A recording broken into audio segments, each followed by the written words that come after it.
Соңла су адамы. Ерте заманда бір көлдің жағасын мекен деген ағайынды екі жігіт болған екен. Олар қалаға отын апарып сатып жанбаған екен.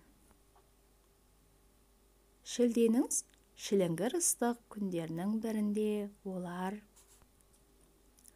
үлкен бір ағаштың саясында отырып, көлдің жағалауындағы құмның үстінде күнге қақтанып ұйықтап жатқан бір су адамын байқап қалыпты. Екеуі бұл сырды ешкімге айтпай, отындарын ала жүріп сыртынан бақылап, оның аптасына бір рет сәскеде судан шығып, күн қиғанша күнге қыздырынып ұйықтап қайтатындығын байқаған екен. Сонан әлгі екеуі бұл жат ықылым адамын ұстап, патшасына тарту етіп, мұндай таптырмас тартуға көңілі толған патша алыс жақын дос-жарандарын шақырып мақтаныпты.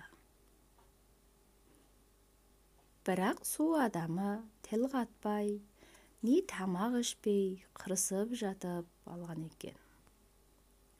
Сонымен оның тілін таппақ болған патша оны киіндіріп, қасына екі сенімді адамын қосып қалаға сейілдей көңіл көтеріп келуге жіберген екен.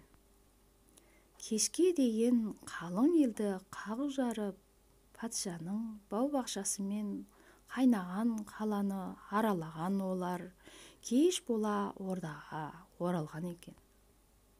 Патша әлгі адамдарынан не көріп, не сезгендіктерін сұрағанда олар пәлендей ештеңке байқай алмағандықтарын, су адамның тек екі жерде сәл жымиып езу тартқанын айтады. Патша су адамның неге күлгеніне қызықса да, оны ұға алмайды. Сонан соң ақыры одан мезі болып, ағайынды екі жігітті шақыртып алады екен. Мына пәлені қайдан тауып жүрсіңдер? Бейнетінен басқа көрмедім, әкетіңдер, деп ақырады.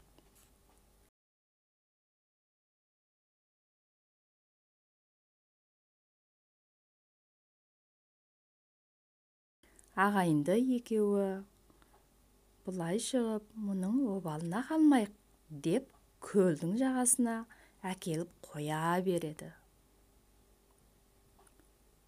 Сонда су адамына тіл бітіп, ағайынды екеуіне: сендердің мені ұйықтап жатқан жерімде ұстап алғандағы ойларың патшаларыңа тарту етіп мол сыйлық алу еді.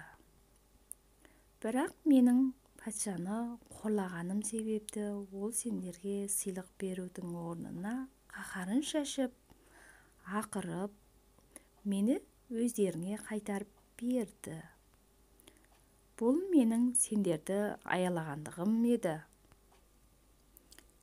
Әуелі елдеріңнен кейбір көргендерім мен білгендерімді екеуіңе айтып берейін.